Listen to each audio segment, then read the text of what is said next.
and I'm representing the U.S. Naval Order at Continental Commandery this afternoon as we launch into our fifth virtual naval history lecture of this series.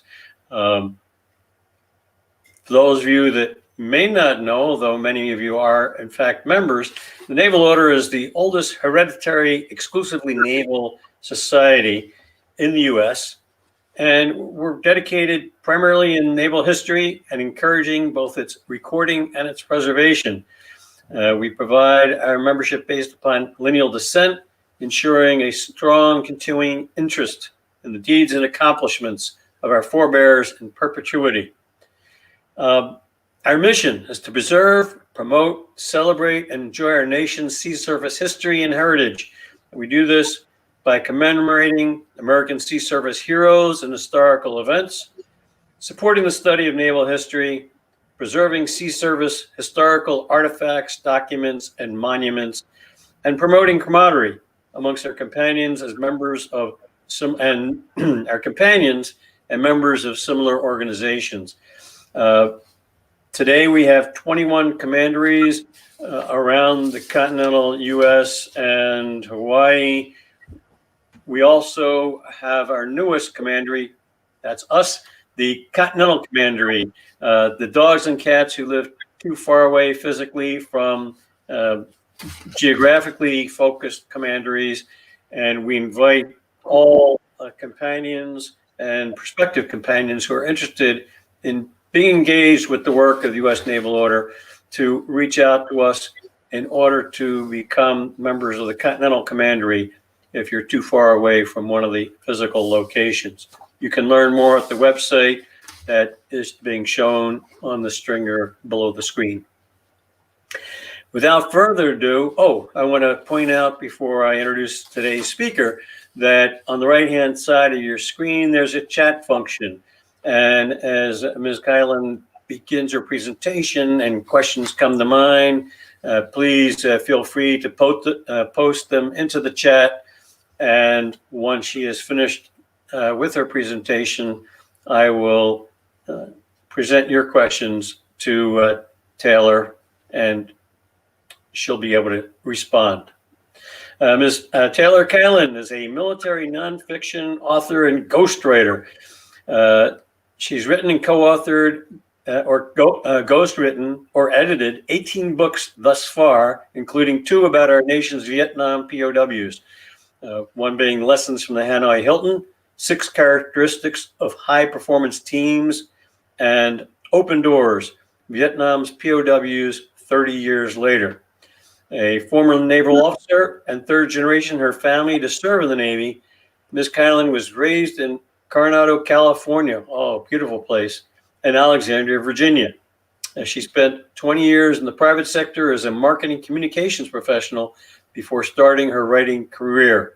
Her books are published by the Naval Institute Press, and they include A Walk in the Yard, Self-Guided Tour of the U.S. Naval Academy, and From the Sea to the C-Suite, Lessons Learned from the Bridge to the Corner Office. Without further ado, I'd like to introduce Taylor Kiland. Taylor, I will turn the presentation over to you. Well, thank you very much, Fred, and also Aaron Bresnahan for inviting me today, and also to my friend Richard Parker, who suggested that I be a speaker.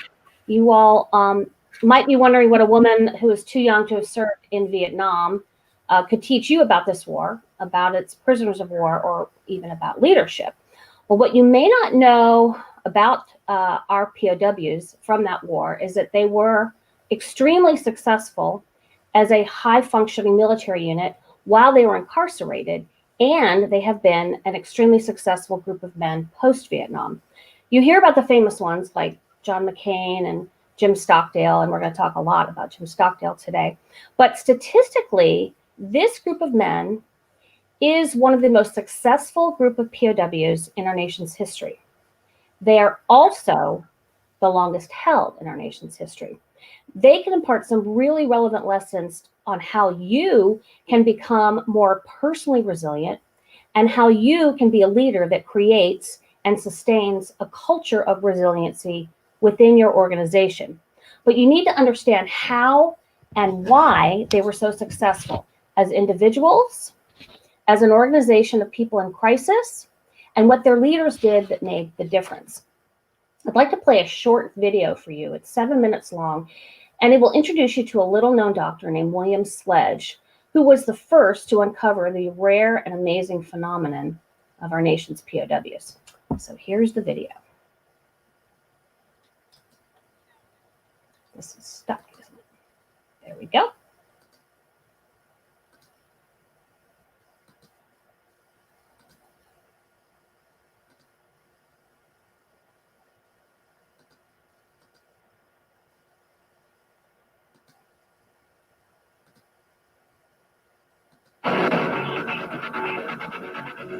The Hanoi Hilton is the infamous site where American POWs of the Vietnam War faced brutal interrogation and torture. The inhumane treatment of downed pilots and captured soldiers faced in that place was well documented in books, newspapers, and even a feature film.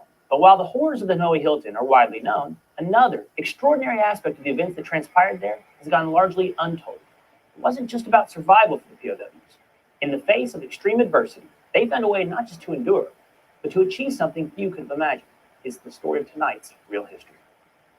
The Hanoi Hilton is really a nickname for the prison that the American POWs were held in during the Vietnam War. Obviously, it's somewhat of a tongue-in-cheek nickname because there was no room service and there was no checking out. So most of you have probably heard of the Hanoi Hilton because Senator John McCain, who ran for president, was incarcerated there. But what many people probably don't know is that he and his peers who were held there were and still are the longest held group of POWs in our nation's history. Some were held almost 9 years. And yet, a surprising phenomenon was noticed upon their return. They were incredibly healthy. They have one of the lowest rates of post-traumatic stress disorder of any group of combat veterans ever. In addition to their low rates of PTSD, you have a group of men who have gone on to pursue highly successful careers. We have one presidential candidate, a vice presidential candidate, several senators, titans of industry leaders in business. The list goes on and on. The first medical professional to really notice the phenomenon about this group of POWs was a doctor by the name of Dr. William Sledge. He interviewed dozens of them. And in his interviews, an unusual pattern emerged. Most of them talked about the benefits of their prison experience, their enhanced life perspective, their understanding of what's truly important in life, and the close bonds that they created and had when they were in captivity. So the question is, why? The answer lies in the philosophy of their leader, who was Admiral James Bond Stockdale. So people talk about the power of an organization's culture, that intangible element that drives an organization's personality and differentiates it. Stockdale, in his infinite wisdom, created a powerful organizational culture within the POW system. And he did 3 things to make sure that that culture was sustainable. He created what we call a virtual leader. In other words, he established his authority without a physical presence. Stockdale felt very strongly that the mission of the organization of POWs should outlive him. In fact, there were several times during his incarceration where he thought he might not live to get home. And that's one of the primary and probably most important characteristics that we uncovered, is that they were very mission-centric, not leader-centric. The second thing he did is he created a viral culture. The mission of the organization, which was to return with honor, to resist those captors' demands, and to return with their reputations intact. These men were subjected to repeated interrogations and torture in order to extract information or to be given better treatment. Stockdale said to the POWs when they were in captivity, "You are still in the war. You may not be flying over North Vietnam, participating in bombing missions, but you are still in the war. You just have a different battle to fight, and that's the propaganda battle. That mission became endemic. It spread virally, it spread fluidly and willingly. And the third thing he did was to encourage the social network. One of the primary ways that the POWs kept in touch with each other was through a rudimentary communication system called the tap code. It was a modified Morse code. More often than not, they actually tapped it with their fingers on the walls separating them in the prison. But sometimes they would cough the code. Or if they were assigned a duty of sweeping out in the courtyard, sometimes they would sweep the code. They were very inventive in using this code to communicate with each other. It was their way of maintaining human contact. It was their way of spreading information that one or more of the POWs had gleaned from a captor, or it was a way of informing them of news that one of the POWs might have heard. It was morale boosting, it was informational, it was their lifeblood. In today's market environment, many organizations and companies are resource strained. So how do you motivate a team of people when you are asking them to fulfill a mission and do it with less? The Vietnam POWs, the ones who are in the Hanoi Hilton, are an amazing lesson in how a group of men with nothing more than their brains and tin cups that they used to tap on the walls, fulfilled their mission, came home with their reputations intact. They are a roadmap and an example for any organization today.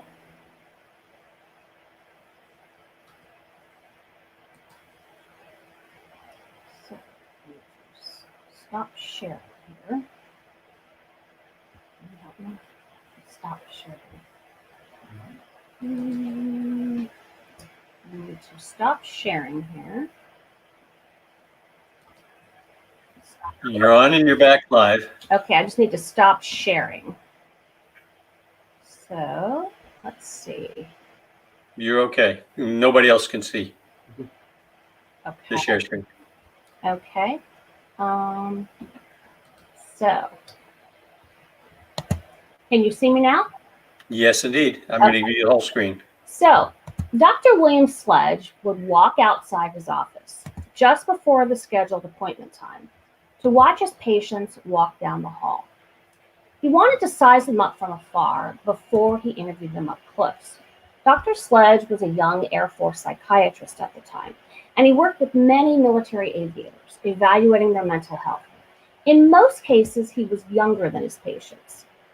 By 1975, it had been more than a year since the POWs from the Vietnam War had been released from captivity in the Hanoi Hilton.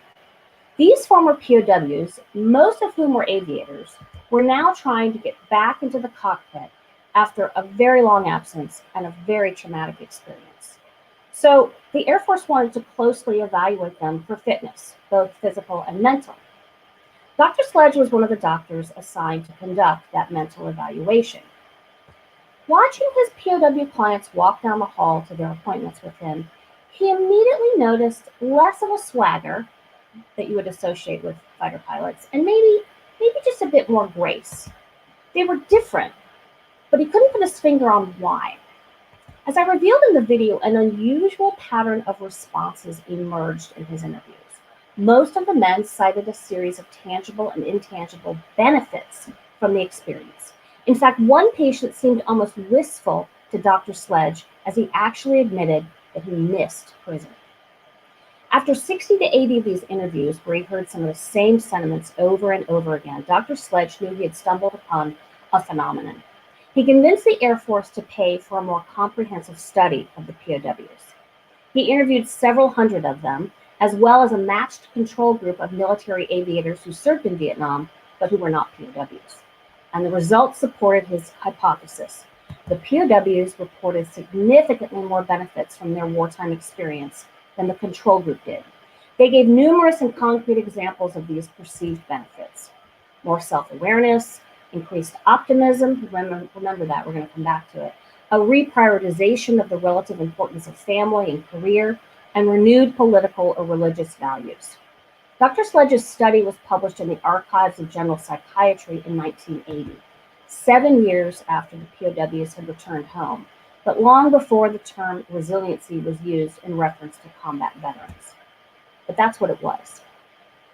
40 years later, the Mitchell Center for POW Studies in Pensacola, Florida, which tracks the health of all wars POWs, has cited the average lifetime rate of PTSD for the Vietnam POWs to be 4%. And that's freakishly low. And you compare that to the double-digit rates of PTSD that's been reported among the general Vietnam veteran population and among our veterans who fought in Iraq and Afghanistan. But what these studies didn't address is why. What about this group of men made them so cohesive while in captivity? Why are these men particularly resilient to the long-term effects of PTSD? Why are they so healthy and so successful almost 50 years later, despite being the longest held group of POWs in our nation's history? Well, the short answer is leadership. As I said in the video, it all stems from the guiding principles and the mission of their leader, James Stockdale.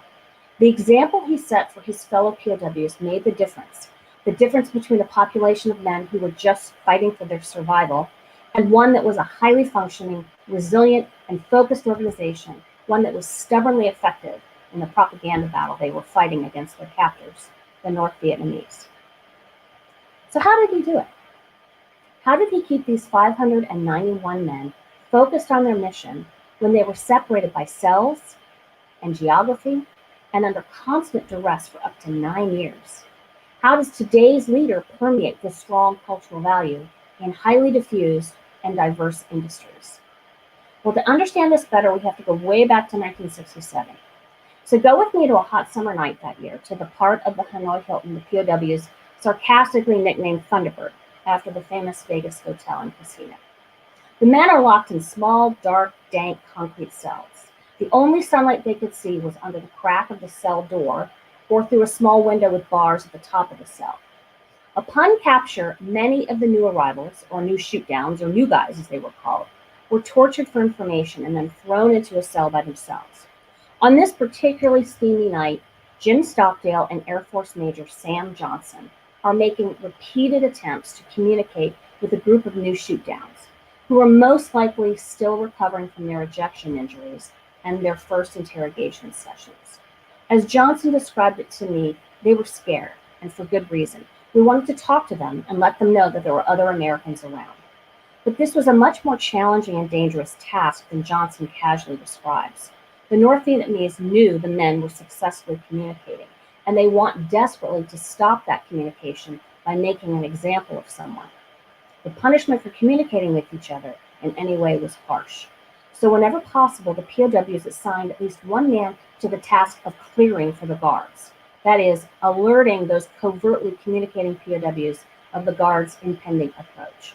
So Stockdale would lie on the floor and clear by looking under the crack, and Johnson would get up on the concrete bunk and talk to the new shoot-down out the window in the back. Well, that summer night in 1967, they were caught. According to Johnson, the door suddenly pops open, and here's this little North Vietnamese guy. Jim gets up, hauls off, and decks him right there. I mean, just knocked him down. And I thought, oh my God, we are in deep serious now. And we were. The retribution was immediate and harsh. Johnson is placed in solitary confinement, and his captors boarded up the windows and put him in leg stocks for 72 days. And Stockdale gets even worse. The Stockdale's violent actions were curiously out of character to me. He was not a man given to anger or impulsiveness. He was deliberate, he was intellectual, he was focused. So why did Stockdale intentionally assault the camp commander by punching him in the face? Was he caught up in a fit of anger? Or was there some method to his madness? Johnson, a U.S. congressman for almost 2 decades, provided this explanation to me. Frankly, I think he was protecting me. You know, that's a characteristic of leadership too. Wow. So Stockdale couldn't control much that day, but he could control who received the lion's share of the punishment for communicating with the other prisoners. He chose his battle carefully and sacrificed himself for Johnson and for the mission that day. bringing the new guys into the fold, teaching them how to communicate and stay connected with each other, and reassuring them that they would be okay, that leadership would protect them. All this was worth the risk of being caught. The lesson is pretty clear. The mission leads. The leaders simply model the behavior necessary to achieve the mission. Now, Stockdale was the POW boss by virtue of his seniority. The POWs established a military organization in the camp. They called it the 4th Allied POW Wing. Stockdale was their commanding officer, their boss, and he instituted a standard military chain of command. But it was Stockdale's behavior that earned him their respect, that made him their leader. And you know there's a difference between being a boss and being a leader. As a result of his leadership, they would do anything for him, even to this day. So where did Stockdale get his inner stamina? How did he continue to assume the mantle of leadership after repeated torture and isolation? Was he naturally resilient, or was it learned?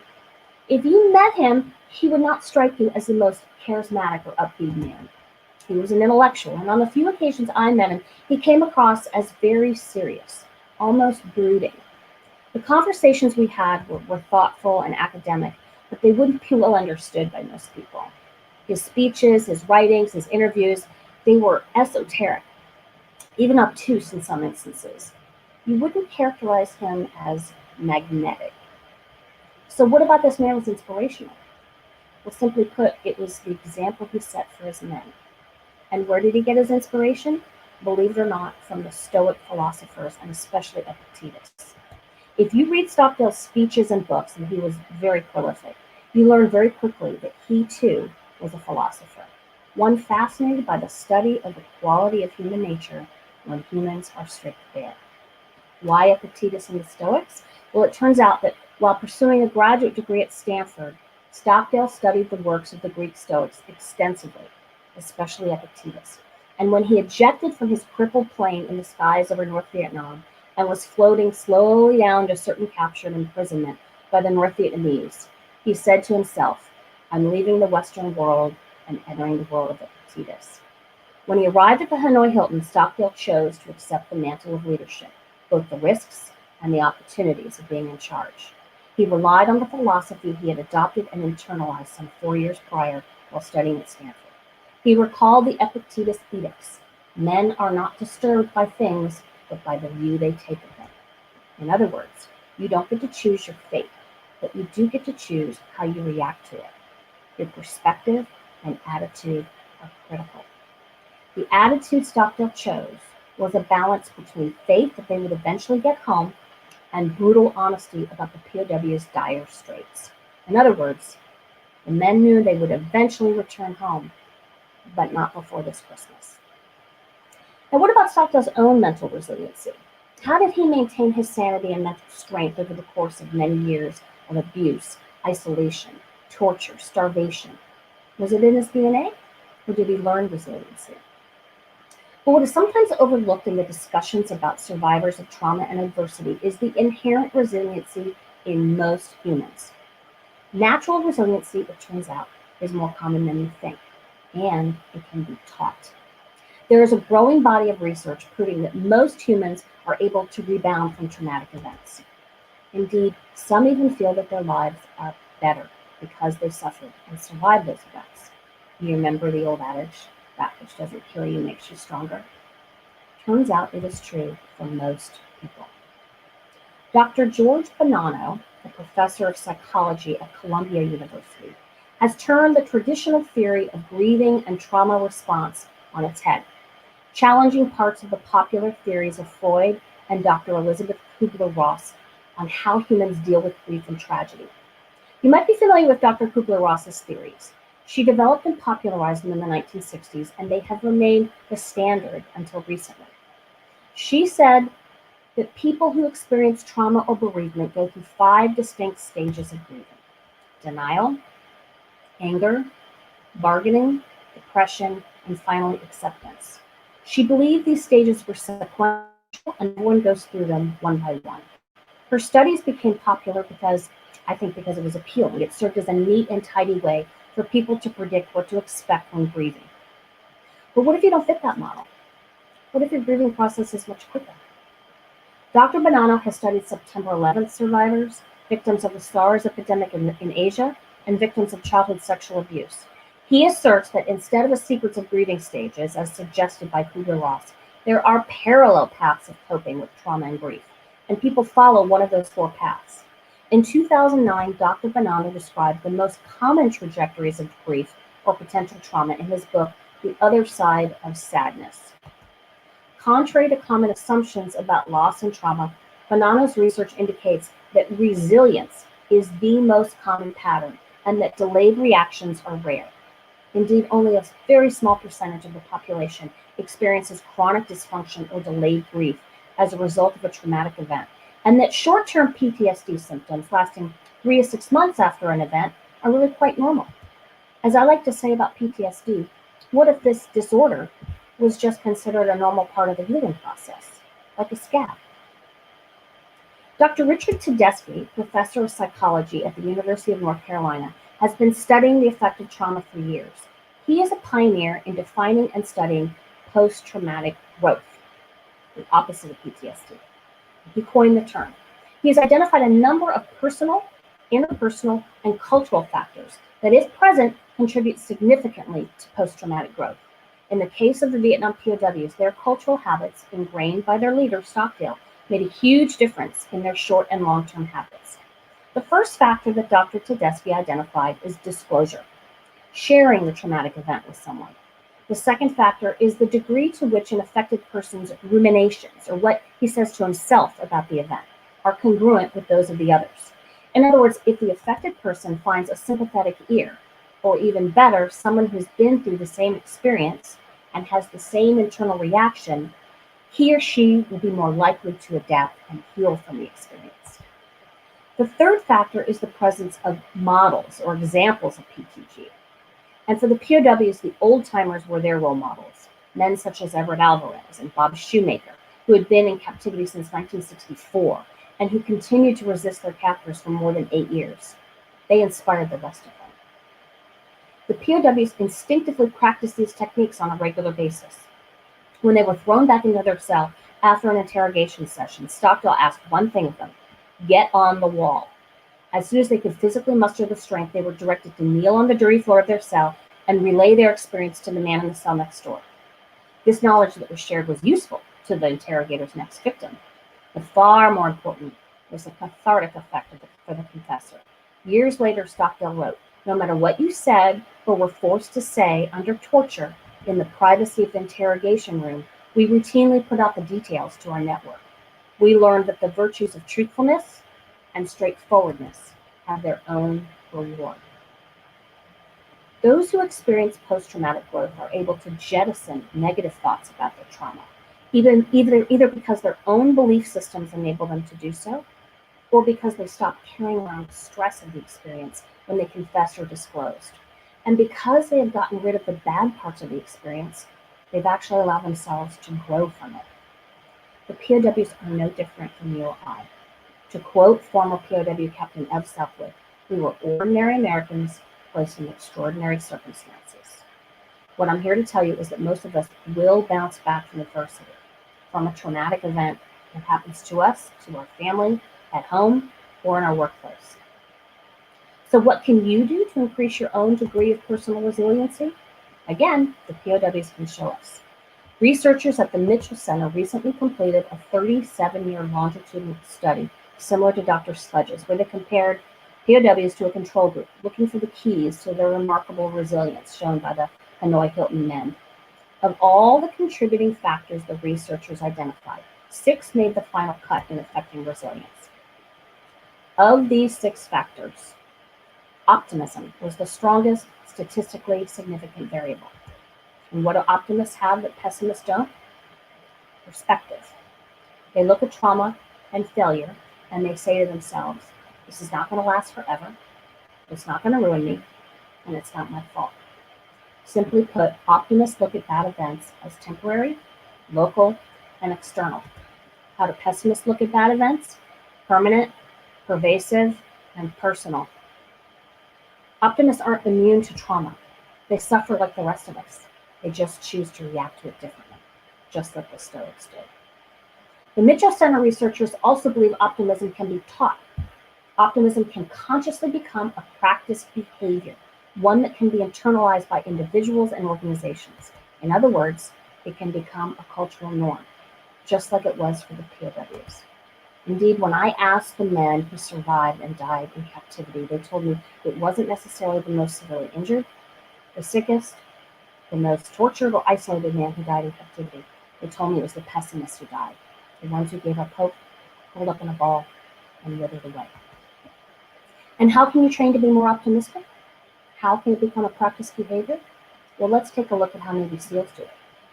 The longtime psychologist for the Navy SEALs, Dr. Eric Potterack, and his staff teach prospective Navy SEALs 4 things. 1, how to use deep breathing to manage their stress reactions. 2, self-talk or positive thinking to override their fears. 3, visualization, mental rehearsal, something high-performance athletes do all the time. And goal setting, specifically how to achieve those goals while eating the elephant one bite at a time, he says, achieving those goals in small chunks. In other words, you must strive for your long-range overarching goals, but day-to-day you must take each individual step and focus only on that step.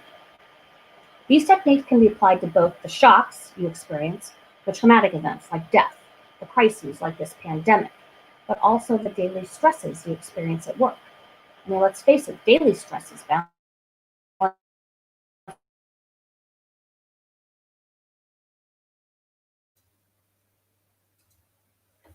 Looks like Taylor's screen froze. In the work life.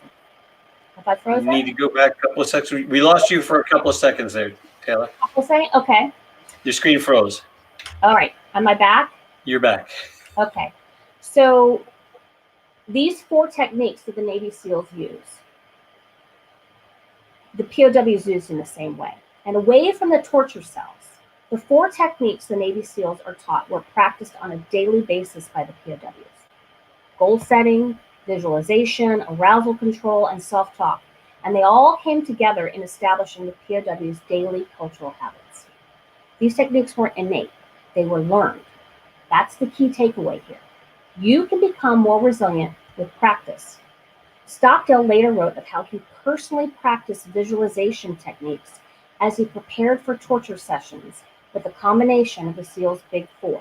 He said, "Power as a political prisoner comes from building layer upon layer of convictions that are hard to assail. You lie awake at night memorizing and concentrating on position points that you can maintain for hours, eyeball to eyeball, with your interrogator, not blinking or betraying fear or guilt." Unwittingly, Stockdale himself did exactly what Navy SEALs do today to make themselves more resilient, and you can too. So we've talked about individual resiliency and how to train it like a muscle, and we've talked about leadership and its contributions to a more resilient organization. Now let's talk about the design of organizations and how to make them more resilient. Army General Stanley McChrystal was the American general in charge of all American and coalition forces in Afghanistan in 2009 and 2010. In his book, Team of Teams, he talks extensively about resilient thinking, which he defines as an organization's ability to confront unforeseen threats and to roll with the punches and adapt, not erect huge defenses. He compares the Egyptian pyramids to coral reefs to illustrate the difference. Certainly the Egyptian pyramids are durable, having stood the test of time. However, if a bomb exploded on them, they'd be destroyed, and it would be impossible to reconstruct them. A coral reef, on the other hand, experiences repeated damage due to hurricanes, but is able to regenerate itself. The POW's organization did the same thing. They bounced back from multiple physical and emotional traumas over many years, adapting and regenerating themselves. They did it as individuals, and they did it as an organization. For instance, the POWs were frequently moved to different cells or even different POW camps. And as a quick aside, while the term Hanoi Hilton refers to the prison in downtown Hanoi, there were also several other prisons outside the city of Hanoi where many of the men were taken and held. In other words, their assignments, if you will, changed over time. When the prison guards caught the POWs communicating, they would frequently break up the groups and move them around. The guards thought they were punishing them, but in effect, they were cross-pollinating them. The new team assignments allowed the POWs to share news and intelligence So in effect, the 4th Allied POW Wing became a high-performing, resilient organization that was laser-focused on the mission. And no story demonstrates that in what I call the Kissinger 20, which is our final story. So now go with me to February 1973, into the final days of captivity in the Hanoi Hilton, just weeks after the Paris Peace Accords were signed. One of the basic tenets of the POW's mission was that they would not accept early release. The rules of the road were such that they would only return home in the order in which they were shot down. First in, first out. Nobody was to accept early release because the Vietnamese could use it for propaganda purposes, and they did many times. Shortly after the first group of POWs left on February 12th, Ed Meckenbauer, who's now a retired Major General and executive of defense contractor SAIC, and 19 other POWs were moved to another section of the Hanoi Hilton and told they'd be flown out the following day. But as they compared notes, it became clear to them that they were out of order. He told me, he said, we knew something was wrong. We should not have been scheduled to go home for another 10 days or so. So we refused to put on our clothes. We refused to leave. For 5 days, there was this dickering back and forth. Every day, the Vietnamese would come in and tell us to put our clothes on, and we would refuse. Finally, a U.S. Air Force general came into the camp and ordered us to get dressed and go home. We said, nope.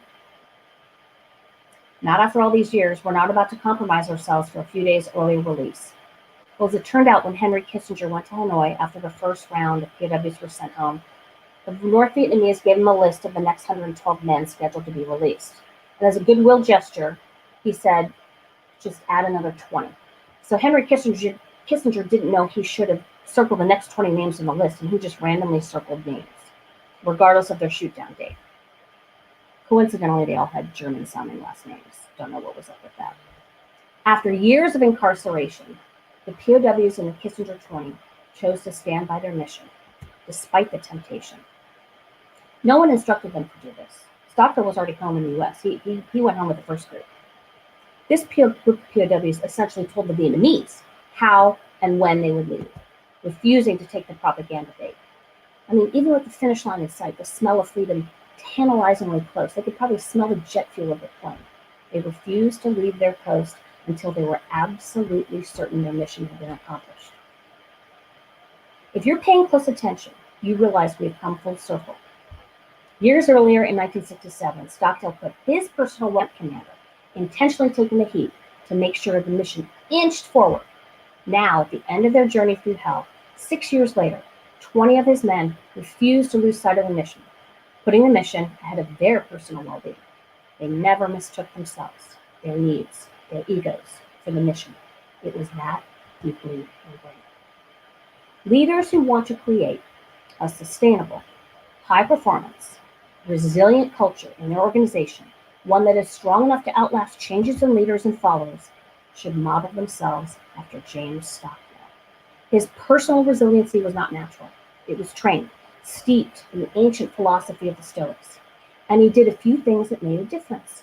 He practiced and shared his techniques for increasing resiliency, and he emphasized the value of honesty, realism, and forgiveness as a way of building an equally resilient organization of individuals, a team of teams, if you will, that constantly adapted and regenerated itself over many years. Communications and transparency were their glue. This helped Stockdale and his men remain laser-focused on their mission, to remain unified, resistant to the enemy propaganda, and to return home with their reputations intact, with honor. It worked. He and the POWs held in the Hanoi Hilton are a case study in how it can be done. Thank you very much, and we're happy to take questions. Thank you so much, Taylor. Fascinating coverage of the experience of the POWs at the Hanoi Hilton and environs. What percentage, were they all aviators in that region? Because obviously we had non-aviator POWs, and have the differences between this group, and I'll lead into another question after you answer this one, this group of aviators responded to their incarceration versus, let's say, infantry POWs? Yes, so the POWs were held in the north, and the overwhelming majority of the POWs were held in the north because they were shot down on bombing missions over North Vietnam were aviators. There were handfuls of POWs held in the South, mostly Army infantry. There was one Army doctor, you all may know Dr. Hal Kushner, who was held with them. Their fatality rate was much higher. Their experience was much different. It was much more of a daily struggle for survival. They had great camaraderie, but they did not have the high-functioning, cohesive, high-performing organization that the POWs in the Hanoi Hilton did. Which begs the next question that comes from Captain Bresnahan. Would the Hanoi Hilton experiences have ended up differently for the majority of prisoners if James Stockdale had not been there? I believe so. Now, he wasn't the only leader. There were several leaders who followed his lead, because there were times when he was out of commission, when he was in solitary confinement for months or years, and other leaders had to step up. But the organization that he created and the mission that he set for them, as I mentioned, made sure that the organization would survive leadership changes. But I do believe strongly that he was critical to their success. One might even speculate that had he been shot down later in the war, it may have been a very different story for the POWs of Hanoi Hilton. Is that something that's been, I guess, studied or written about? Have you come across any? Obviously, it would be theoretical, but it's the what if. And I recall that during the Korean era, we had a particularly horrendous record of our POWs breaking down. We created our code of conduct. I remember seeing a video from James Webb, not James Webb, the Dragnet Webb, who briefed us young sailors on, the military's code of conduct, which stemmed right out after the Korean War rate of breakdown amongst POWs. Have you compared those groups and learned key take-homes from that? Not just Korea, but the POW camps in World War II were not quite as the performance of the men wasn't quite as bad as that in Korea. But the main difference that I've uncovered between other wars POWs and the men in the Hanoi Hilton is that the average age of the POWs in Hanoi Hilton was 34. Compare that to the average ground pounder, who was 18, 19, 20. And other wars POWs were much younger. And as you know, with age comes perspective, right? Ability to put life experiences into perspective. They were also, because they were aviators, they were very highly trained. In some cases, they went to SEER school, right? They actually went to POW training.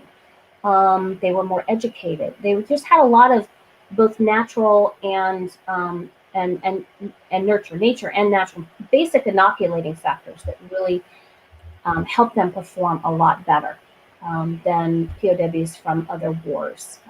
There's a book and a movie called King Rat, which talks about James Caldwell. Yes, Caldwell. Exactly.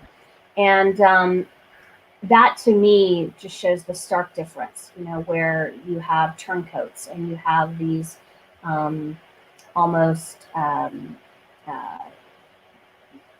you have these groups that form where the men are turning against each other. Unfortunately, in the Hanoi Hilton, you just never ever had that, and I attribute it both to the age and training of the men and their natural resiliencies, but also their leaders. There was an interesting study that the Mitchell Center did where they looked at aviators, and they said that aviators have a strong affinity between ambition and camaraderie. So they're highly competitive, but they also are very cohesive and have a strong degree of camaraderie. And that high affiliation between those two, that high correlation between those two personality traits, really produced a POW that was not only competing with themselves and each other to perform better, but also helping each other. So it was just sort of a perfect storm, if you will, of men, in this one captive. It's like a case study in leadership, and it was a case study in resiliency. Fascinating. As a matter of fact, a number of comments have come in while you were responding to my last one. I'll believe everybody can see them, but your brief on the lessons learned from these remarkable gentlemen who survived years of captivity in Hanoi. It's been a fascinating brief, and truly, as you said beforehand, when you and Aaron and I were chatting, totally unexpected. And I thank you for that. If there are any questions, please don't be bashful about posting them. We still have a little bit of time before we come up on our hour, so we'd be glad to entertain a couple more questions. It's fascinating. You mentioned the age and maturity issue, where most of the ground troops were younger. Somebody who might be the ripe old age of 24 would be, a staff sergeant, a platoon leader, be the person responsible for inspiring everybody under their wing. Let's see. Another question is, what made you think to apply the Hanoi Hilton experience to high-tech performing teams? High-performing teams. Well, I thought they were a great example of a high-performing team. And my co-author and I, his name is Pete Fretwell, and he is a longtime radio executive. He actually is the one who contacted me with this book idea. I'd written my first book, Open Doors, Vietnam POWs 30 Years Later, which took a look at the current lives of 30 former Vietnam POWs. What happened? What did you do when those prison doors opened, when you got a second chance at freedom? And he called me and said, I've done a lot of research on Stockdale for a business school thesis. And he said, I think there's a lot of lessons in what these men did that could be applied to business or high-performing teams. And it took him a while to convince me, but the more research we did, academic research, the more he convinced me, and I think he's absolutely right.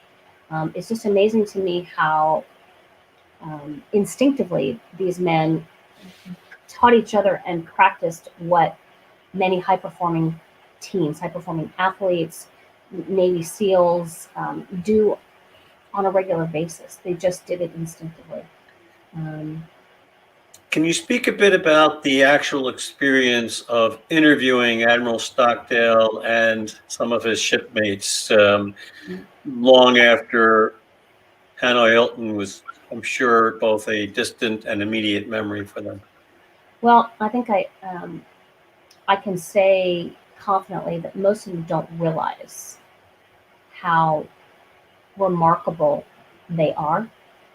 They will say things to you like Captain Ev Southwick said to me, "Oh, we were just ordinary Americans placed in extraordinary circumstances. Our experience, it wasn't torture every day. It was sometimes days, weeks, months of sheer boredom, punctuated by a few minutes of sheer terror." But they really had to balance that expectation between believing that they would eventually get home and facing the stark reality of their situation that day. Some of you may have read the book Good to Great by Jim Collins. He coined what he called the Stockdale paradox, and he interviewed Jim Stockdale about his experience. And he asked Stockdale, "How did you and the men get through?" He said, we had to never give up hope that we would eventually get home, but we also we couldn't be Pollyannas. We couldn't be foolishly optimistic and know that we were going to get home this Christmas, because we weren't, and maybe not next Christmas. and maybe not the Christmas after that, but that one Christmas we would get home. So Stockdale, when I interviewed him in his home, and some of his Alzheimer's had started to set in. So his wife, like many longtime married couples, sometimes they complement each other. He was in physically better shape than she was, and she was in better mental shape than he was. So he would help her physically, and she would help him mentally. And so she would answer some of the questions for him because she'd heard some of the same stories over and over again. One of the questions I asked him, which I thought was so fascinating, I said, how did you convincingly stage your suicide attempt? For those of you who are familiar with his story, he earned the Medal of Honor in prison because he faked a suicide attempt. He cut himself up on his head, on his wrists, in order to prevent his captors from parading him out in front of the Western media and some Eastern media for a press conference. And it freaked them out so badly that a lot of the torture and the treatment stopped. And I asked him, I said, how did you do that so convincingly? He said, I'm an actor. I've been an actor my whole life. And I said, an actor? He says, yes, my mom was a drama teacher in high school. And I did lots of plays, and she would always critique me. So I've been acting my whole life. And I thought that was so charming. And sure enough, in his office, in his house behind him, he had a bunch of thespian masks. He had a collection of thespian masks in his living room. I have some pictures of it in one of my books. And I just thought that was so interesting. So if he needed to perform, he could do it. He had that dramatic background in him. So we've got a couple more questions over here. Let's see. Do you think more civilian companies would benefit from the study of how the military creates high-performance cultures? Yes, and in particular, I think the POWs are a perfect case study for many of the reasons that I mentioned. Let's see, from Ralph Keene, is the 4% PTSD rate attributed to a single cause or a complex of factors? I don't really know the answer to that question. And that is an average rate over 40 plus years. It could have been a divorce when they came home that could have caused their PTSD. It could have been cancer. So I don't know. They have not released the cause. When I read the study that they have produced and published, I didn't see a single cause for PTSD. Let's take that same question and turn it on its head. I think the PTSD rates from our Iraq and Afghanistan veterans is double digit. Many factors greater. And so I guess it comes back to the question, to what extent is Admiral Stockdale's influence on his shipmates the factor? I think you also pointed out the fact that most of them were more mature as being pilots in their late 20s to mid 30s. Yes.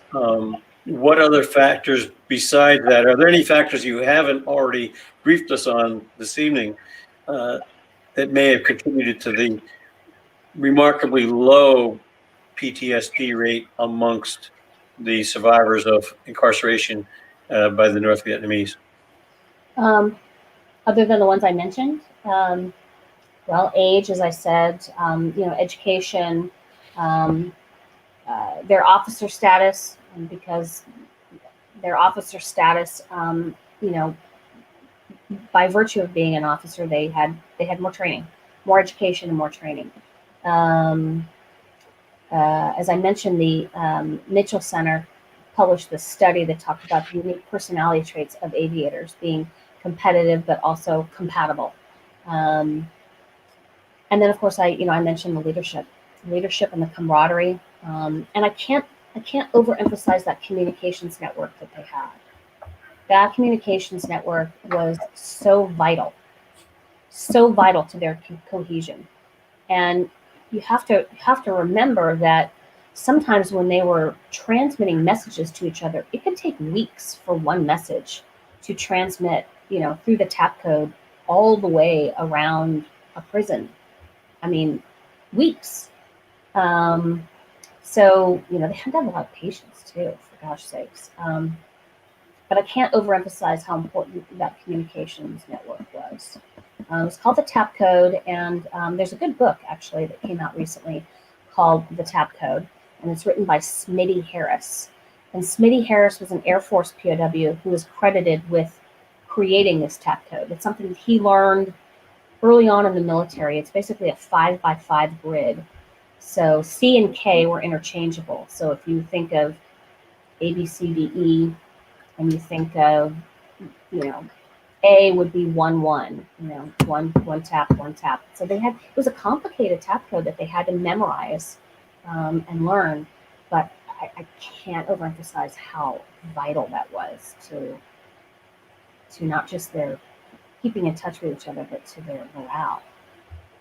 Great. And then I think there was a reprise of the question about the ratio of aviators to folks from the ground forces.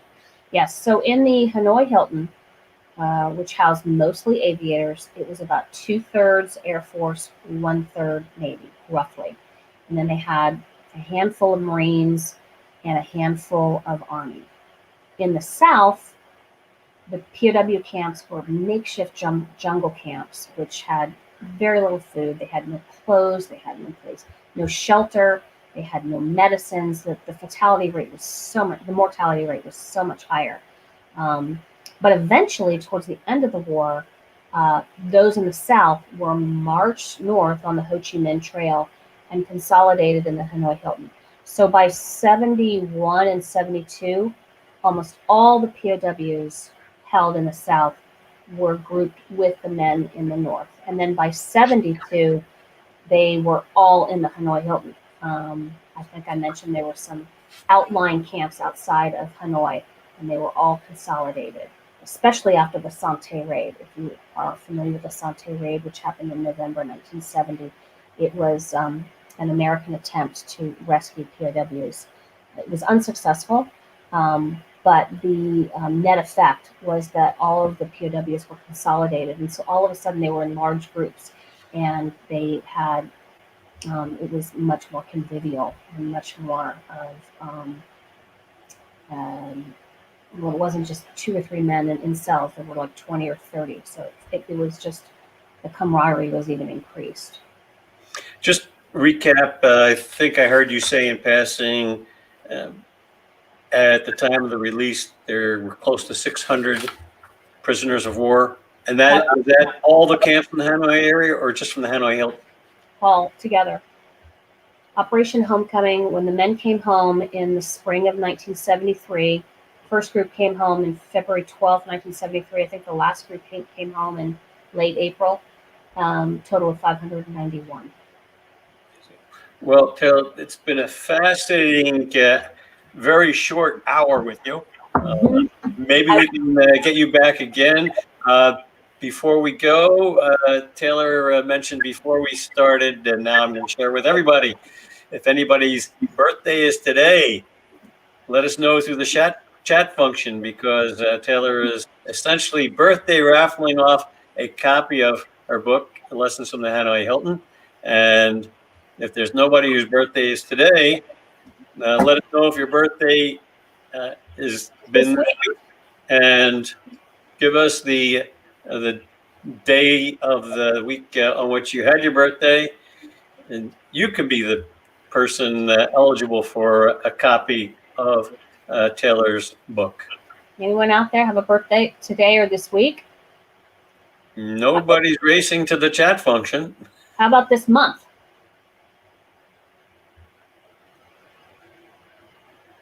How about this quarter? Anyone? Any takers?